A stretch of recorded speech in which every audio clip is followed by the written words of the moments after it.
going to start with question number 19, which is how 24 hour blood glucose level is regulated in a person. यानी कि हम जब blood मतलब खाना लेते हैं, ब्लड का ग्लूकोज लेवल ज़्यादा होता है तब कैसे मेंटेन होता है, जब हम खाना नहीं खाते तब ब्लड ग्लूकोज लेवल जो है वो लो होता है तब कैसे मेंटेन होता है, ब्लड का ग्लूकोज लेवल 24 घंटे के अंदर कैसे मेंटेन होता है, इसके ऊपर हम बात करने लगे। हमने किया फूड इंटेक से हमारे पास ब्लड ग्लूकोज लेवल जो है वो बढ़ गया।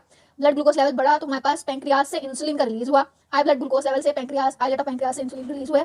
इंसुलिन जो है वो हमारे पास स्टिमुलेट करेगा, इंसुलिन हमारे पास जाएगा लिवर पे एक्ट करेगा, लिवर के जो है वो अपटेक करके ग्लूकोज को उसको ग्लाइकोजन में कन्वर्ट करेगा और एक्सेस ग्लूकोज को जो है वो फैट्स के अंदर कन्वर्ट कर देगा और बाकी सारे सेल्स पे ये एक्ट करेगा और उस सेल्स जो है बॉडी से ग्लूकोज को ले लेंगे ताकि अपनी एनर्जी नीड्स को फुलफिल कर सकें। इस तरह से हमारे पास ब्लड ग्लूकोज लेवल जो है वो अपनी नॉर्मल वैल्यू पे आ जाएगा, जो कि हमारे पास क्या है 90 to 90 मिलीग्राम पर 100 ml ऑफ ब्लड।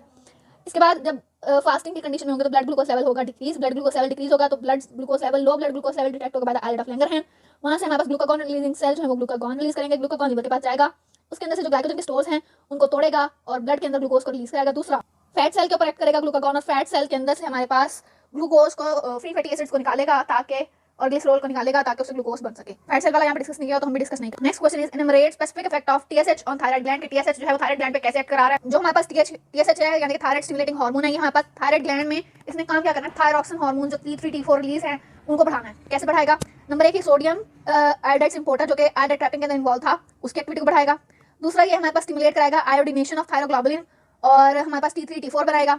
फिर हमारे पास ये प्रोटियोलिसिस यानी कि डीआयोडीनेशन जो प्रोसेस था जिसके अंदर T3 T4 जो है ब्लड में रिलीज हो रहे थे और मोनोआयोडाइड जो है उनकी वजह से डीआयोडीनेशन वो प्रोसेस भी इंक्रीज करेगा, ब्लड के अंदर T3 और T4 को रिलीज कराएगा और हमारे पास साइज और secretory activity of thyroid cell को इंक्रीज कराएगा, नंबर ऑफ थायराइड सेल को इंक्रीज करेगा, नंबर ऑफ थायराइड सेल को इंक्रीज करेगा, उसकी एक्टिविटी इंक्रीज करेगा, सोडियम आयोडाइड ट्रांसपोर्टर को इंक्रीज करेगा, थायरोग्लोबुलिन की बाइंडिंग यहाँ पे ऑर्गेनिफिकेशन को इंक्रीज कराएगा, स्क्रीशन T3 T4 की ज्यादा कराएगा और हमारे पास प्रोटियोलिसिस ऑफ आयोडीनेटेड थायरोग्लोबुलिन को भी इंक्रीज कराएगा। इस सारे प्रोसेस के जरिए हमारे पास टीएसएच एक्ट करेगा। Next question again, how blood glucose level is regulated. Food intake, high blood glucose level, act on beta cell of pancreas, beta cell release insulin, act on body cells, uptake glucose, act on liver, glucose is converted to glycogen, blood glucose level return to normal.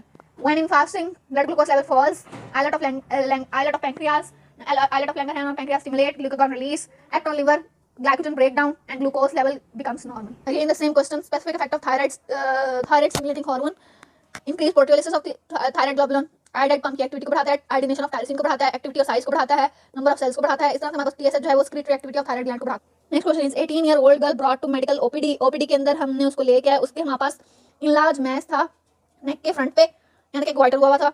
Inquiry पे पता चला कि वो जो बच्ची थी उसके अंदर वो विलेज की एक रिहायशी थी और पीपल जो सारे लोग थे गांव के उनके अंदर भी हमारे पास ये स्वेलिंग नेक में मौजूद थी। अब गांव में एक्चुअली ये हुआ कि उधर थी आयोडीन की डेफिशिएंसी की वजह से उनको हुआ endemic goitre, lack of iodine की वजह से T3 T4 हो गया कम, फीडबैक मैकेनिज्म नहीं गया टीएसएच को, एक्सेस टीएसएच में एक्सेस थायरोग्लोबुलिन बना दिया, एक्सेस थायरोग्लोबुलिन ने इनलार्ज कर दिया हमारे पास थायराइड ग्लैंड को जिससे बन गया क्वाइटर, इसको कहते हैं एंडेमिक क्वाइटर।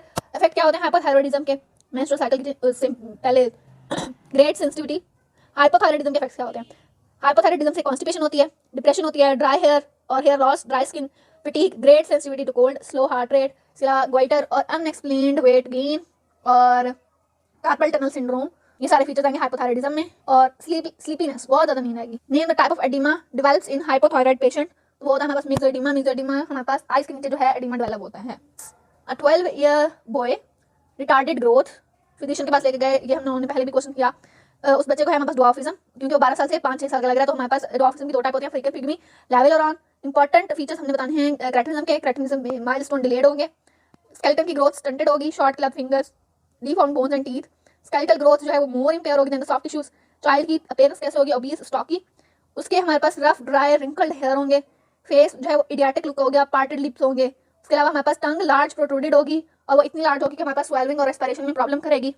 एब्डोमेन जो है वो हमारे पास पॉट शेप बैली लाइक जैसे कोई घड़ा वगैरह नहीं होता वैसा प्रोट्रूडेड होगा। सेक्स ग्लैंड्स जो है वो हमारे पास रिटार्डेड होंगे, मेंटली वो बच्चा रिटार्डेड होगा, जीआईटी मेटाबॉलिज्म उसकी भूख वगैरह कम होगी, मोटिलिटी कम होगी, ब्लड के अंदर शुगर लेवल कम होगा, हाई शुगर टॉलरेंस और हाई सीरम कोलेस्ट्रॉल होगा, इम्यूनिटी लो होगी और यूरिन एग्जामिनेशन पे क्रेटिनिन एक्सक्रीशन है वो कम होगी। Then next question is mechanism of action of thyroid hormone. T3 and T4 यानी कि थायरोक्सिन हार्मोन जो है वो साइक्लिक AMP के थ्रू हमारे पास काम करते हैं।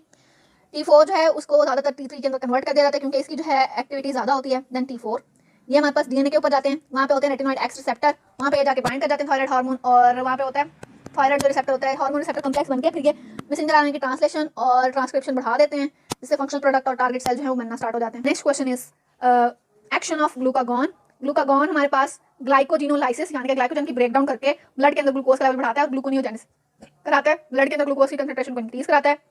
फैट की डिग्रेडेशन को इंक्रीज कराता है फ्रॉम द एडिपोसाइड्स, और इंक्रीज फैटी एसिड जो है वो यूज होते हैं फॉर एनर्जी पर्पसेस। ग्लूकागॉन जो इनहिबिट कराता है storage of triglycerides in liver, जिससे हमारे पास प्रिवेंट करता है liver from the fatty acid, from removing fatty acid from blood. इसके अलावा हार्ट की स्ट्रेंथ बढ़ाता है, ब्लड फ्लो बढ़ाता है किडनी की तरफ, बाइल की एक्सक्रीशन बढ़ाता है, गैस्ट्रिक एसिड की एक्सक्रीशन को कम कराता है। ग्लूकागॉन गैस्ट्रिक एसिड की एक्सक्रीशन को कराता है कम। 30-year-old male was operated for thyroid adenoma, thyroid adenoma हुआ है। अब उसके अंदर टिंगलिंग सेंसेशन और हैंड और फीट के अंदर हो गया स्पैज। कंडीशन क्या है उसकी? हाइपोपैराथायरॉइडिज्म। हमारे पास प्लाज्मा के अंदर कैल्शियम चेंजेस क्यों आए हैं? प्लाज्मा कैल्शियम लेवल हुआ है डिक्रीज। नॉर्मल लेवल होता है हमारे पास 8.6 से 10.2 और 9 कुछ होता है। Explain the mechanism of development of this disease. ये डिजीज क्यों हुई? हाइपोपैराथायरॉइडिज्म, नॉट हाइपोथायरॉइडिज्म। प्राइमरी पैराथायरॉइडिज्म हमारे पास पैराथॉर्मोन की कमी की वजह से होती है। पैराथॉर्मोन कम होगा तो हमारे पास ब्लड के अंदर कैल्शियम और फॉस्फेट का लेवल होगा कम। इससे हमारे पास क्या होगा? किडनी पे इफेक्ट। पैराथॉर्मोन अगर किडनी के ऊपर कम होगा तो कैल्शियम की एक्सक्रीशन बढ़ जाएगी, फॉस्फेट की एक्सक्रीशन जो है वो कम हो जाएगी, और विटामिन डी की एक्टिवेशन जो है वो कम हो जाएगी। विटामिन डी की एक्टिवेशन कम होगी तो बोन की रिजॉर्प्शन कम हो जाएगी, और इंटेस्टाइन से कैल्शियम और फॉस्फेट की एब्जॉर्प्शन कम हो जाएगी। इस सारे के नतीजे में हमारे पास ब्लड का कैल्शियम लेवल है वो डिक्रीज कर देगा। पैराथॉर्मोन 3 जगह पे इफेक्ट करता है, किडनी पे, ब्लड में और बोन में और इंटेस्टाइन में। टोटल इसका रिजल्ट क्या होता है? कैल्शियम और फॉस्फेट में बढ़ना होता है। पैराथॉर्मोन कम होने की वजह से कैल्शियम और फॉस्फेट होंगे कम, किडनी से कैल्शियम ज्यादा एक्सक्रीट होगा, फॉस्फेट कम एक्सक्रीट होगा, और विटामिन डी की एक्टिविटी कम होगी। विटामिन डी जो है हमारे पास बोन्स को ब्रेक करा के, बोन को रिजॉर्ब करा के वहां से निकालता है कैल्शियम और फॉस्फेट। जब विटामिन डी नहीं होगा, बोन की रिजॉर्प्शन नहीं होगी, कैल्शियम फॉस्फेट नहीं निकलेंगे। दूसरी बात, इंटेस्टाइन के अंदर विटामिन डी जाके एक्ट करता है, कैल्शियम और फॉस्फेट की एब्जॉर्प्शन को बढ़ाता है। जब विटामिन डी नहीं होगा तो दोनों एब्जॉर्ब नहीं होंगे, दोनों का लेवल हो जाएगा कम। नेक्स्ट क्वेश्चन है ग्वाइटर वाला, जो कि हम लोग एंडामिक ग्वाइटर वाला केस डिस्कस कर चुके हैं। और ये वाला क्वेश्चन हम डिस्कस कर चुके हैं कि एक 12 साल का बच्चा रिटार्डेड ग्रोथ है और 5-6 साल के उसके पेरेंट्स आते हैं तो इसके अंदर है ड्वार्फिज्म है, और डेफिशिएंसी है हमारे पास ग्रोथ हार्मोन की। 2 तरह की टाइप्स होती हैं, लेवल ड्वार्फिज्म और फ्रीक्वेंट पीरियड डिसऑर्डर के अंदर हमारे पास क्या वो है, कॉज क्या है? ग्रोथ हार्मोन कम हुआ है, जिसकी वजह से हमारे पास ग्रोथ है वो है तो प्रोपोर्शनेट, लेकिन डेवलपमेंट है वो कम हो रही है ऑर्गन्स की। एक 5 साल का बच्चा जो कि है ओबीज और लगभग 2-3 साल का है और उसकी बॉडी की ग्रोथ है डिस्प्रोपोर्शनेट। ये वर्ड बहुत इंपॉर्टेंट है, इससे हमें पता चलता है कि डायग्नोसिस हमारे पास है क्रेटिनिज्म। ड्वार्फिज्म लिखा है जो कि गलत है, क्रेटिनिज्म हमारे पास इसका है। इसकी कॉजेस क्या क्या हो सकती है? क्रेटिनिज्म के अंदर हमारे पास डेफिशिएंसी होगी थायराइड हार्मोन्स की। थायराइड हार्मोन्स की डेफिशिएंसी की वजह से बॉडी की ग्रोथ होगी इंपेयर्ड, मेंटल रिटार्डेशन होगी, स्लगिश मूवमेंट्स होंगी, स्केलेटल ग्रोथ जो है वो सॉफ्ट टिश्यूज की ग्रोथ से ज्यादा कम होगी, और हमारे पास ओबीज स्टॉकी अपीयरेंस होगी चाइल्ड की, और टंग है वो इनलार्ज होगी, इतनी इनलार्ज कि उसमें स्वेलिंग और रेस्पिरेशन में प्रॉब्लम कॉज करेगी। इंट्रासेलुलर मैकेनिज्म के लिए सेकंड मेसेंजर सिस्टम कौन कौन से? साइक्लिक एएमपी वाला सेकंड मेसेंजर सिस्टम, कैल्शियम कैल मॉडलिंग वाला सिस्टम, और हमारे पास IP3 वाला सिस्टम, फॉस्फोलिपिड वाला जो है वो IP3 DHG वाला सिस्टम है। 4 hypothalamic hormone that control the secretion of anterior pituitary. Anterior pituitary की जो सिक्रीशन कंट्रोल करते हैं, इनमें आता है GnRH, CRH, TRH, GHRH, PRH, PRIH। अभी इसमें क्या है? TRH जो है वो हमारे पास एंटीरियर पाइट्यूटरी से रिलीज कराता है थायराइड स्टिमुलेटिंग हार्मोन। CRH जो है वो एसिडियस को रिलीज कराता है, GnRH LH और FSH को रिलीज कराता है, GHRH ग्रोथ हार्मोन को रिलीज कराता है, GHIRH जो है वो ग्रोथ हार्मोन को इनहिबिट कराता है, प्रोलैक्टिन रिलीजिंग हार्मोन प्रोलैक्टिन को रिलीज करेगा, रिलीजिंग हार्मोन नहीं आता, इनहिबिटिंग हार्मोन जो है वो प्रोलैक्टिन की सिक्रीशन को इनहिबिट करेगा। Next question is next part is physiological action of growth hormone on protein and lipid metabolism. Growth hormone जो है वो प्रोटीन की सारी जो चीजें हैं वो इंक्रीज कराएगा, वो क्या कराएगा? माइनस ट्रांसपोर्ट कराएगा सेल्स के अंदर, सेल के इसके अलावा ट्रांसलेशन बढ़ाएगा यानी कि प्रोटीन्स बनवाएगा, ट्रांसक्रिप्शन भी बढ़ाएगा मैसेंजर आरएनए बना के, और कैटाबॉलिज्म को कम करेगा यानी कि पॉजिटिव प्रोटीन बैलेंस या नाइट्रोजन बैलेंस के अंदर हेल्प करेगा। और लिपिड्स पे क्या इफेक्ट होगा? लिपिड्स के अंदर ये हमारे पास एडिपोज टिश्यू से फैट को मोबिलाइज कराएगा, फैटी एसिड को बॉडी फ्लूइड के अंदर ज्यादा करेगा। जब फैटी एसिड एडिपोज टिश्यू से निकलेंगे तो बॉडी के ब्लड के अंदर आएंगे, ब्लड के अंदर आएंगे तो वहां पे हो जाएंगे ज्यादा, जब ये ज्यादा हो जाएंगे तब इनसे हमारे पास ये एनर्जी प्रोड्यूस कराएगा, और प्रोटीन और कार्बोहाइड्रेट जो है वो एनर्जी से हो जाएंगे spare. Utilization of fatty acid for the energy, इससे हमारे पास एसिटिक एसिड यानी कि कीटोन बॉडीज प्रोड्यूस होंगी और बॉडी फ्लूइड के अंदर रिलीज होंगी, इससे होगी कीटोसिस। इसके बाद हमारे पास ये कि कुछ दफा ये जो मोबिलाइजेशन ऑफ एक्सेसिव अगर मोबिलाइजेशन हो रही है फैट्स की फ्रॉम द टिश्यूज तो वो सारे जाके होंगे लिवर में अक्यूमुलेट, जिससे होगा फैटी लिवर। नेक्स्ट हमारे पास 35-year-old फीमेल जिसको हो रही पाल्पिटेशन, और उसके हमारे पास स्वेलिंग है एंटीरियर ऑफ नेक पे। एंटीरियर ऑफ नेक पे स्वेलिंग का क्या मतलब है? ग्वाइटर हुआ है। अब कोई भी थायराइड से रिलेटेड केस होगा, आगे सिम्टम्स पढ़ते हैं। गुड एपेटाइट मतलब उसे भूख बहुत लग रही है, वेट बहुत लॉस हो रहा है, यानी कि हाइपरथायराइडिज्म का केस है। हाइपरथायराइडिज्म के केस के लिए हमारे पास ग्रेव्स डिजीज आती है, मेन डिजीज जो है T3-T4 का लेवल चेक करेंगे फ्री का, और TSH जो है वो जो एंटीबॉडीज के खिलाफ बन रही है ग्रेव्स डिजीज में जो बनती हैं वो चेक करेंगे। ये हमारे पास होगी इसकी डायग्नोसिस। एक्सॉफ्थेल्मोस क्यों हो रहा है? एक्सॉफ्थेल्मोस मतलब ये कि आईज जो है उसकी बल्जिंग है ग्रेव्स डिजीज में। वाइड आई स्टेयर जो है पेशेंट का, अब इसमें हमारे पास ये है कि ऑर्बिटल टिश्यूज के अंदर हमारे पास एक्स्ट्रा मसल के अंदर एडिमा हो रहा है, क्योंकि वहाँ पे होती है इन्फिल्ट्रेशन प्रोटीन्स की, जिसकी वजह से होता है एडिमा। और ये इनलार्जमेंट हो क्यों रही है? क्योंकि थायराइड स्टिमुलेटिंग एंटी जो इम्यूनोग्लोबुलिन है वो हमारे पास T3-T4 की रिलीज ज्यादा करा रही है, और ये जब जाकर रिसेप्टर के साथ बाइंड करती है तो ये 12 आवर तक बाइंड रहती है, जबकि TSH जो है वो 1 आवर तक बाइंड रहता है।